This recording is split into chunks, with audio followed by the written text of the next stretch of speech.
Ele é diplomata, professor universitário e foi chefe de gabinete do governo Rodrigo Hollenberg. Hoje aqui no Conectado ao Poder, Rômulo Neves.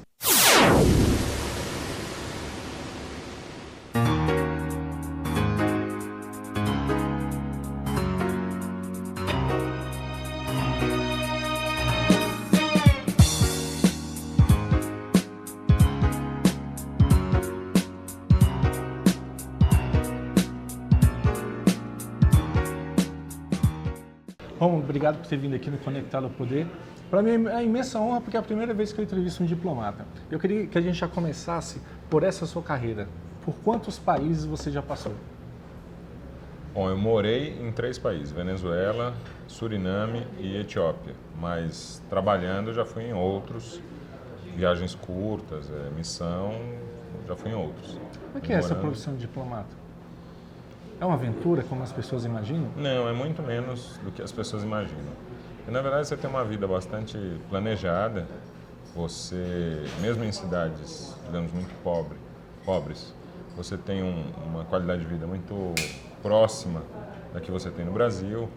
Então, é uma aventura menor do que as pessoas imaginam do ponto de vista da qualidade de vida, das dificuldades. Mas é uma aventura do ponto de vista cultural. Você entra em contato com realidades muito diferentes da sua. Isso realmente é uma aventura. Mas nada que não seja adaptável, é muito menos do que as pessoas imaginam. Muita articulação, muito bastidor, como é que funcionam essas relações entre os países?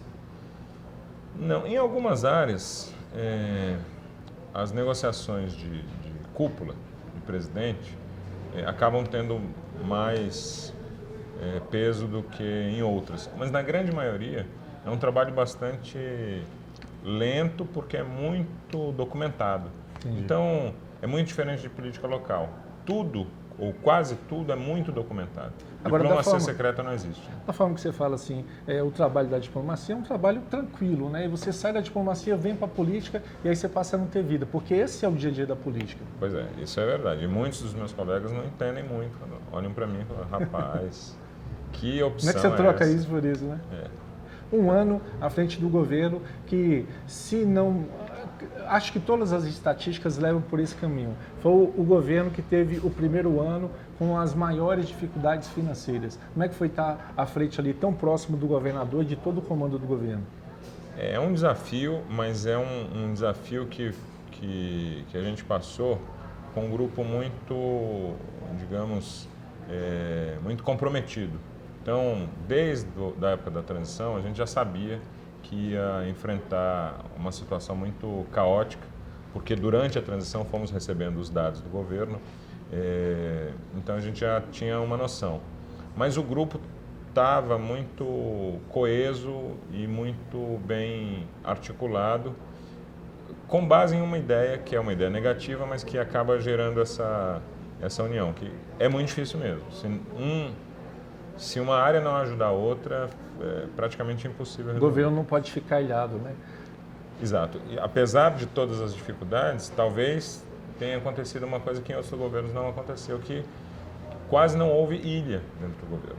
Quer dizer, o governo se relacionava bem. Agora, para esses próximos 3 anos, se você pudesse escolher um tema como o principal, assim, o mais difícil para o governo seria qual? A economia, a saúde?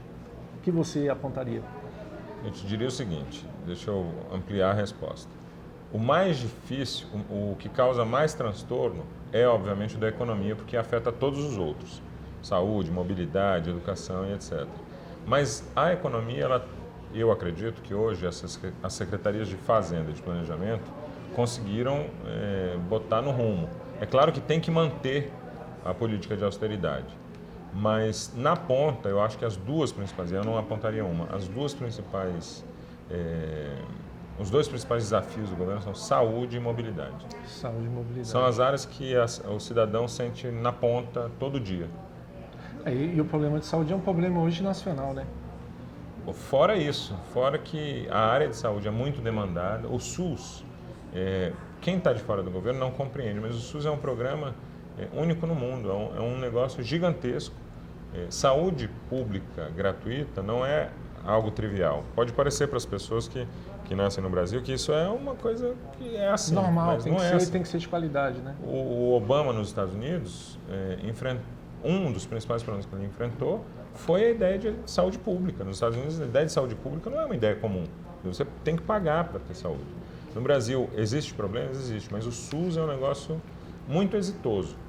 Invariavelmente, você ouve pessoas que nunca haviam utilizado o serviço público de saúde, quando vão ao hospital, falam, poxa, é muito melhor do que eu imaginei. Isso quer dizer que está bom? Não. Especialmente em algumas áreas, não está bom. Eu não sou louco de dizer isso. Mas é muito menos ruim do que as pessoas que não usam imaginam que é. Agora, no Distrito Federal é um problema muito grave, porque a demanda é muito grande, a falta de investimento nos últimos anos foi muito grande. Ainda falta médico ou isso é uma... Falta médico para a população, mas não falta médico na folha de pagamento da Secretaria de Saúde. Seria então um problema de gestão, de controlar ali as horas trabalhadas. É um problema de gestão, mas não é um problema só do gestor. Entendi. Porque na saúde você tem um corpo muito coeso, que é o corpo de médicos e também o dos auxiliares, mas o dos médicos é muito coeso. Então, vamos pegar aqui as áreas administrativas da Secretaria de Saúde. Todas elas são ocupadas por médicos. Só para montar uma Secretaria de Saúde, você já tira médico da ponta. Fora as escalas, fora o problema de licença médica. Existe um corporativismo. Então, é um problema de gestão? Mas a população vem sempre aumentando, os profissionais não aumentam nessa mesma velocidade e aí, infelizmente, não tem como acompanhar. As horas trabalhadas não aumentam na mesma velocidade. Talvez as contratações até tenham aumentado na mesma velocidade. Mas dinheiro, se aumentasse essas horas, dinheiro nós teríamos? Provavelmente não, né? Provavelmente não. E aí entra no primeiro ponto que eu falei. A economia sempre vai afetar tudo.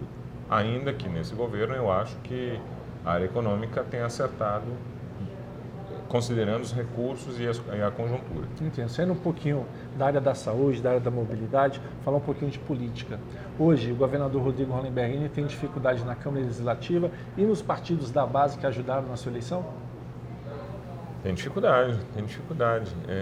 Bom, a esperança é que agora no início do ano, com uma mini reforma que ele havia prometido, ele comece a acertar um pouco da base. Mas ele segue com dificuldade, porque não é fácil. Primeiro de tudo, não é fácil realmente montar uma base quando você não conta com muitos deputados que foram eleitos na sua própria chapa, na sua própria candidatura. Em segundo lugar, o fato de o governo ter diminuído de tamanho também afeta essa negociação com os deputados. Em terceiro lugar, a própria limitação da lei de responsabilidade fiscal, que limita muito a atuação dele na nomeação, exoneração de quadros. Porque em determinada situação, o quadro não está funcionando, você demite e contrata outro. Claro. E o governo passou 8 meses sem poder fazer essa operação. Demitir e contratar outro não era algo que... Se ele demitisse, ele ficaria com -1, né? Ficaria com -1, exatamente. É muito complicado.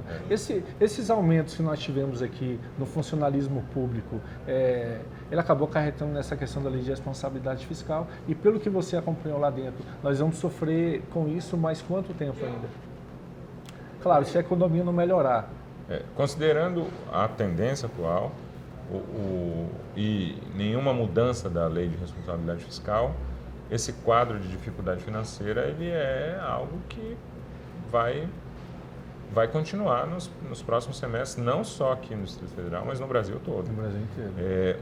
O funcionalismo público hoje é uma parte muito pesada do orçamento. E funcionalismo você não pode diminuir. Ou você aumenta a economia, ou você aumenta a arrecadação, ou você aumenta a arrecadação. Não tem outra opção. Você não pode demitir funcionário sem justa causa. É difícil diminuir a folha, muito difícil diminuir a folha. Então, sua pergunta é se esse problema persistirá, persistirá. Agora fala para o nosso telespectador, Rômulo Neves, você acabou optando por deixar a chefia de gabinete do governador. Vai dar aula, vai voltar para a diplomacia, qual é o seu futuro? Eu vou fazer as duas coisas, mas eu vou continuar fazendo política. Eu acabei de me filiar à rede eu vou continuar fazendo política com as pessoas que sempre fizeram política comigo. Independentemente de onde eu estiver, eu vou continuar olhando para os problemas do DF e oferecendo alternativas e pensando em soluções. Isso, paradoxalmente, eu vou poder fazer mais política, eventualmente eu vou poder ajudar mais o governador fora da chefia de gabinete do que dentro da chefia de gabinete, que é uma função Vamos direto ao ponto. Quantas horas você trabalhava por dia? Olha, na transição, umas 16 horas por dia. No primeiro semestre, umas 14 horas por dia. No segundo semestre, eu mesmo fiz um remanejamento de funções e trabalhava 11, 12, o que é bastante, mas já era melhor. É por isso que seus amigos diplomatas não entendem você ter saído da diplomacia e ter ido para a política, viu? Não é só por isso, mas também por isso. Quero agradecer você por ter vindo aqui ao Conectado ao Poder e agradecer a audiência de todos. Voltamos no próximo domingo.